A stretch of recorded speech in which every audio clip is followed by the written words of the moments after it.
Carnival Slayers. Hello, hello, hello. Hello, how are you? I'm good. I'm good. I had quite a few slices of watermelon. I was a bit disappointed because I was expecting you to be here to enjoy it with me, but I wish I got to um see that too. yeah, that would have been great. But I would have shared you're here. with you. I have some watermelon in the fridge right now. We could have had it together. Well, I don't want nobody to be jealous on the chat tonight, so after the chat, we gonna hook up something, yeah? Sure. All right, well guys, let's rock and roll here. Let's introduce Miss Blackman properly, a young lady with a lot of titles. Soca royalty, the Watermelon Gal. We were actually just discussing Watermelon Gal, yeah. Singer-songwriter who's currently live on Carnival Slayer with Inside Soca, none other than the Baila Nailah Ping Pang Pung Pang Ping Blackman. I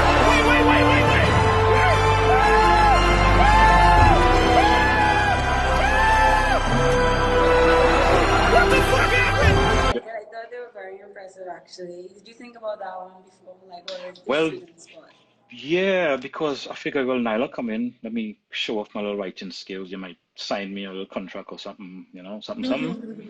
So if you're feeling it, just let your people call my people, and then we'll kind of do some business, yeah? Yeah, man. Okay, good. So, do you, by the way, actually know the meaning of your name?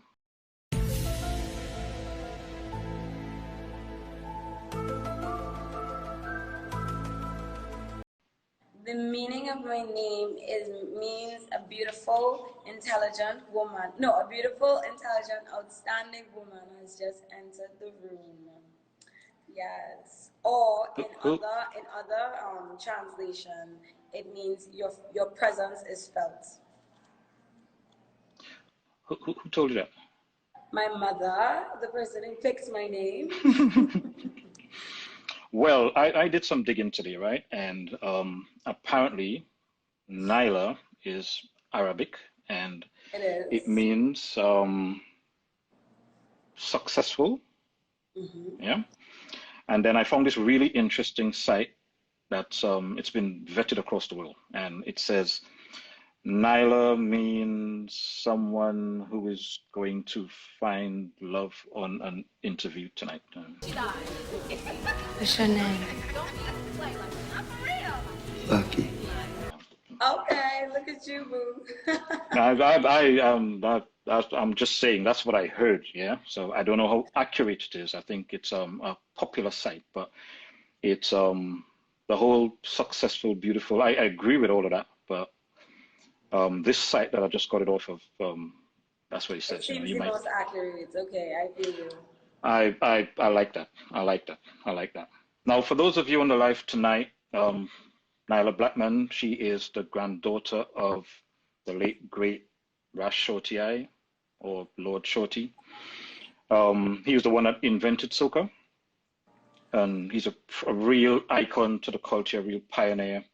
And Nailah, one of the things I wanted to ask you, as a kid growing up, how was that for you, knowing that Granddad, he was a pioneer for the culture? How did that?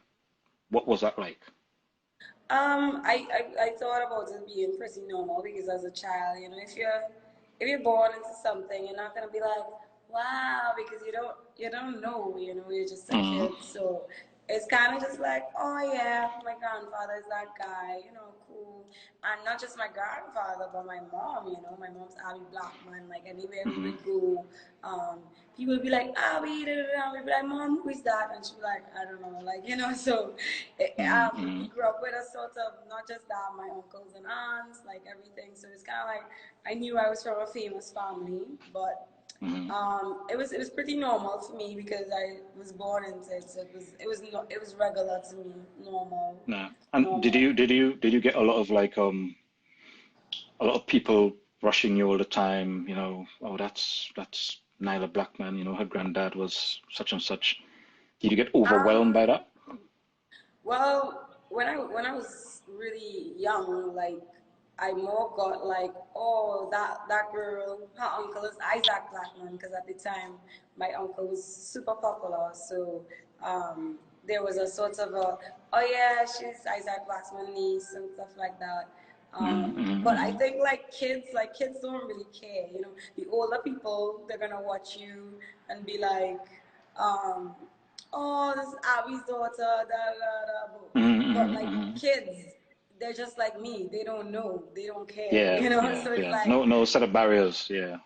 yeah. Okay, cool. And was there ever a point where something other than music turned your head, like I don't know, medicine or something? While growing up, did you feel like it just had to be music? Yeah, I always felt like it had to be music. But there was a point in time when I really, really wanted to be an actress. And there's also a point in time where I really wanted to be a fashion designer. But as I grew up, I still want to be both of those things. So it's not to say it was a phase. I'm still doing fashion. And I still want to act in movies and stuff. So nothing has changed. Okay. And you come from a family of musicians. Like everybody in your family is into music. Literally everybody. Those of you in the chat tonight, this young lady, everybody, grandpa, mommy, uncle, nene. Did you have pets, by the way? Any pets?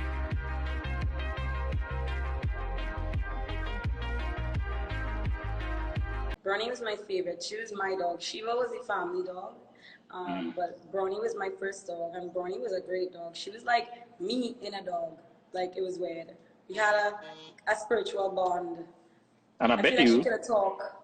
I bet you that dog could have done some musical, like a dancing dog or singing cat or something. She really used to sing. She used to howl. She used to be like, ooh, yeah. Because I had this weird thought in my head today, because back in the West Indies, there must be most places you go, there's the odd mosquito, yeah? That's just annoying. And I thought, I wonder what kind of mosquito used to live in Nailah House, boy. They probably like a tenor mosquito, a soprano, and they were like synchronized. No, they literally used to harmonize. They really. That's what I'm saying. Yeah. That's what I'm saying. Yeah, that's what I'm saying. So I was just really blown away by the fact that everyone in your family was into music. And was there a point where you felt like, when you started to take your career seriously, was there a point where you felt that there's a lot of pressure building on your shoulders because you're a black man, and everyone was into music? No, I never felt the pressure because of my family. I think I felt pressure because of myself. I think I just had certain ambitions and dreams and goals, and I wanted to get to that. And I kind of saw it as like nobody in the Caribbean, nobody in Trinidad and Tobago in Soca has done it as yet. And I feel like there's that pressure. Rihanna did it, so there's Rihanna, but like anybody else, we've never really had another follow-up Rihanna from the Caribbean.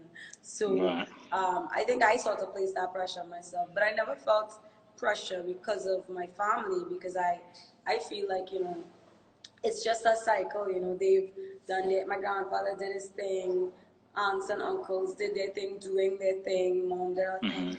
Now I'm doing my thing, so it's like, it's just life, it's nothing new in the black life. Yeah. Okay. And in terms of, let's just go back to your granddad a bit. What type of person was he? Not musically, as a person. I know he passed when you were like 2 or 3. 2 or 3 years? Yeah. So I can't necessarily say from my own experience because I was so young. But what I can speak from is my experience of everybody talking about him and everybody talking about how he was, and he was a real family man. He really loved everybody abundantly, even people that weren't his own children. He was very he adopted everybody, and he made everybody feel like if there was always a home for them, a place for them. And within his music, that's sort of what he preached. That's sort of that's his vibes he was carrying. You know what I mean? That music would conquer the world. That as long as you do great and you be godly and you be spiritual, good will come your way.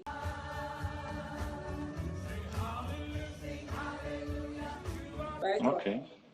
Wow, lovely, lovely. I mean, I looked at my relationship with my granddad, and it was a typically a straightforward thing.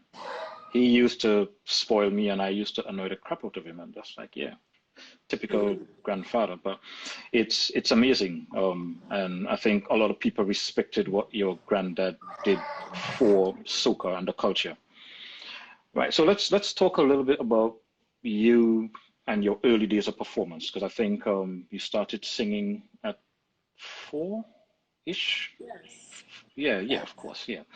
And your first stage performance was 6, and I was probably in the crowd and was like, hey, Nailah, kind of No, thing. But actually, my first stage performance was at 4 years old. at 4 years old, okay. Yeah. Because I And was singing before then, but I never sang on stage until I was 4 years old, yeah. and do you remember? Do you have any recollection of those That, experiences?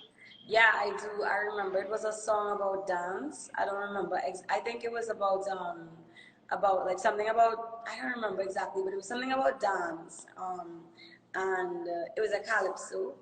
And I remember I was so shy, and I walked on the stage very slowly. And I think it was the NJAC Pioneer competition. And Um, Jack, oh wow, you're going if back I'm in not time. mistaken, Yeah. yeah. And I remember just standing one place on the stage with my mic in my hand, being Mm-hmm. very shy, and then just walking off, being very shy. Yes, I remember Mm. that. And I take it you placed high up in that competition by just walking out, smiling, and walking off the stage. I can't remember at all. Like I know I did not win, but I don't Mm. remember. It was my first performance. I do remember what I was wearing though.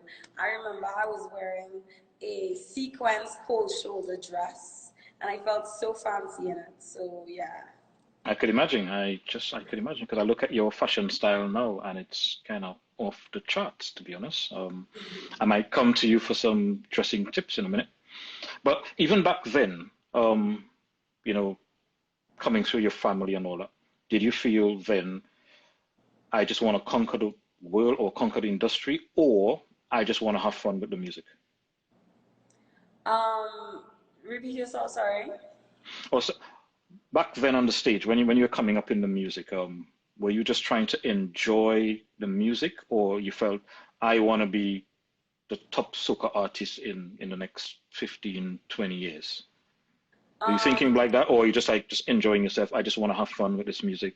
Yeah, I think music for me was a form of self-expression because I was really shy, and I didn't talk much. I didn't really have friends. I was very to myself, very timid, and music was like my form of expression. It was my form to be able to get out of my mind, get out of myself, and just be somebody else, you know. So I Okay. always wanted to be more bold and more Mm-hmm. more out, you know. And as No, soon as I expressive, got yeah. on stage, I would be able to do that. And whenever I came back off stage, I'd be like a whole other person. And people would always be like, "Oh, Nailah, you're so different, you know, than you are on stage." Mm-hmm. And Mm-hmm. it's the truth, you know. So yeah. Okay. And as you grew older, I'm guessing you experienced, or you started seeing some of the nasty side of the industry. Yeah. Mm. Um, have you ever personally experienced any of that? Yeah, I've seen it. I think people. I mean, people are people. There'll always be. There's a good and a bad to everything. Everybody has this sort of we're coming for you kind of mentality. I mean, Mm-hmm. naturally, it's a competitive industry, so that's how it's going to be sometimes. But I wouldn't even call it nasty. I mean, sometimes it could get nasty, but the reason why I wouldn't call it nasty is because that's a part of life. That's every single industry that makes money in Mm-hmm. life.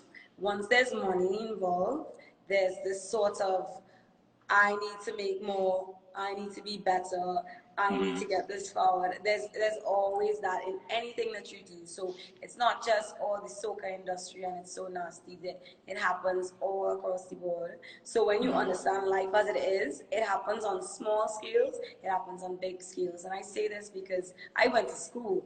When you're in school, you see it in your classroom, Of course, yeah, with your students on a small scale, and then you grow up and then you see it on a big scale, and it's like, this is just human nature.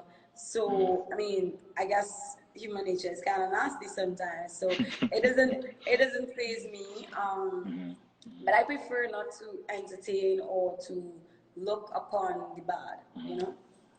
Okay. And you know, there's this grand debate about soca not having its own category and all that. What is your personal take on that? Well, I believe that soca does not have its own category as yet because there hasn't been a soca artist to bust internationally, to have songs on the Billboard charts, to have songs that run other countries outside of the Caribbean. And whenever we've done that, because there's been songs that's hit the Billboard charts or hit places and been very popular, but the problem is that it's always a one song. It's never a artist that has multiple songs, multiple albums, and not just one artist, but many artists, a barrage Several of artists, artists. So, like, let's say we listen to Afrobeats, okay, there's techno, and he comes out with an amazing song, and he has like 10 songs coming after that's just as good. And then there's Wizkid, there's Adi Kunego, there's Davido, there's Yemi Alade, there's Tiwa Savage, there's Niniola, there's so many artists coming representing for Afrobeats that are popping, that are bringing good music, that are bringing music that can take over the world. And we've never had that because I feel like because the industry is so competitive and so nasty, there's never been that unity to say, okay, let's conquer the world together. Because me as a person, I can't bust soca music by myself. By yourself, I need a barrage of artists, a barrage of people to actually make the music bust internationally, because one artist can't bust a genre, it takes a movement. So the genre isn't bust as yet, and that's why we don't have a category and stuff like that. But soon come, don't worry, it's gonna happen real soon. Well, the thing is, I agree with what you're saying, but there's also, I've been hearing this from 5 years ago, 10 years ago, and I'm concerned that 10 years ago, there was not the mindset that we have now, and I'll tell you why. Because technology is rampant. Technology has made people feel like they don't need the traditional routes, which we don't need anymore. Technology has made the world so different that you can see it. You can see it because now the world is wide and open, you know what I'm saying? Like right now, there's probably somebody on this live that's from Germany, that's from Japan, that's from Switzerland, that's from somewhere. 10 years ago, yes, there was that, but we didn't know how to use it, like how it's so common now. It's everything now. And 10 years ago, there wasn't necessarily, like, remember, we're islanders, we're people from the islands, and we knew a specific way. Back then, we're now getting used to this new way of living, this new way. And I would say to myself, like, doing lives 10 years ago was not a thing. Was not a big thing, of course. It's like this, it's different, you know, it's different now. And another thing too is that the mindset of the youth is different based on knowledge, being able to be right in front of your mind. Back then, I thought and this could be so many other people as well, that you can't be famous without a record label. In the past 5 years, so many people have proven that wrong. You know what I mean? What is the chances of a random soca artist from Trinidad and Tobago getting a record label deal?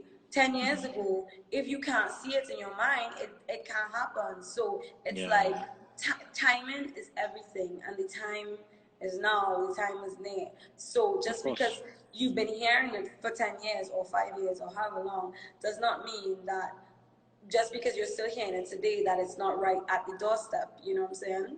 Of course. Different times, so yeah. Of course, yeah. And, you know, for those of you in the chat, you know, I'm seeing questions, they're coming like bullets. So what I'm going to do is at the end, Nailah and myself will address all the questions, because probably later on in the conversation, some of those questions would get answered. Yeah. So keep the questions coming, and we'll address them towards the end. As a female artist, a young female artist, do you think it's harder for you in the industry? to stand out? I would say that there's its advantages and there's their disadvantages, and I believe it's how you use your advantages to make you become at more of an advantage, or use your disadvantage to give you more advantages. And I'm the mindset that you can do anything you want. So I would say no. Me being a female does not make it more difficult for me in the industry. It could have if I saw my disadvantages as disadvantages, but I don't. I see them as opportunities.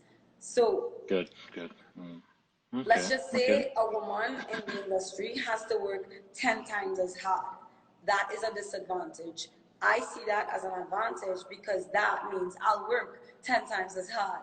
You understand Okay, what I'm saying? okay. But let me chuck something in the mix here, because sometimes I've heard this before, and I'm sure you've heard the same, that for the female artists, you need to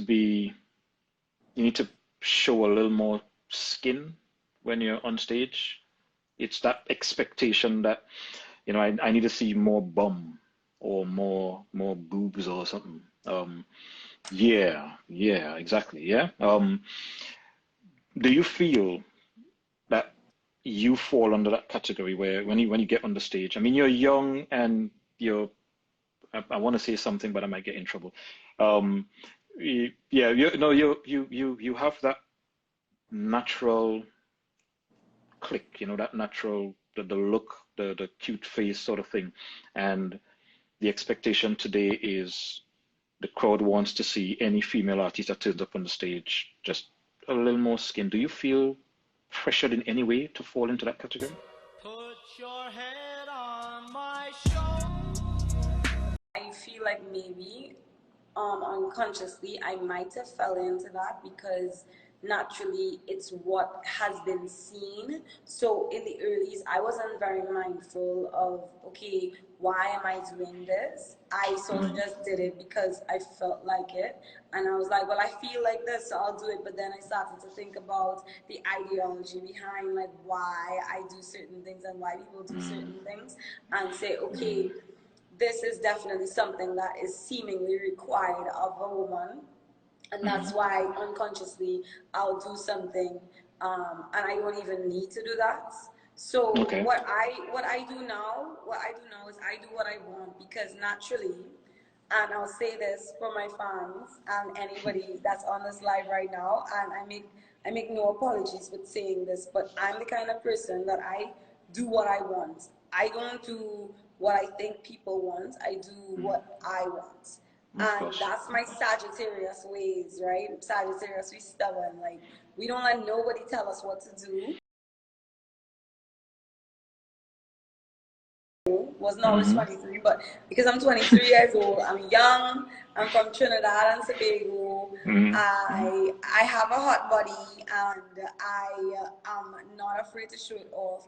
I'm not afraid to show it off because I'm a woman that believes in women freeing themselves and being themselves. I enjoy my body and I praise and glorify my body, and I feel like sometimes people might feel like, oh yeah, she's showing off her body for attention and whatever. But no, guess what? I'm showing off my body because it's my body. It's yours, and of I want to course. do it, and it's Yeah. mine, and I could do whatever I want. I'm not doing It's it yours. for you. I'm doing it for me. I'm doing it because I like how I look, and if I like how I look, I should be able to do anything regardless of how you're going to react to it, regardless of how you're going to view me, because guess what? This is my life, and I'm doing things for me. And I feel like a lot of times women, men, other people believe on social media that, oh, you're doing things for the fame, or you're doing this for the crowd and the whatever. But no, it's like when I started to be a bit more mindful about why I was doing things, and I was like, well, I don't want people to think this, and I was like, but wait, you're falling into the trap again. You're falling into the doing things for what people to please think. people, to please everyone, So naturally, if I want to wear something completely covered, I'm going to wear it because that's just how I feel in the moment. If I want to be almost completely naked. Guess what? I could do it because that's how I feel. And naturally, I'm a nudist. When I'm home, I don't be wearing clothes. Like, I be walking around naked, like literally, because guess what? I'm in my house and I can't do it. So that's just how I am. Like, you know what I'm saying? Like, Is that why you took 15 minutes to jump on the chat? Because you realize, oh crap, I'm naked. yeah, that's exactly why. Cool. I know that. I know that. Thank you for tuning in to this week's Slay the Talk. We really hope you enjoyed the interview. Make sure you like, share, comment, and subscribe to the channel. Carnival Slayers.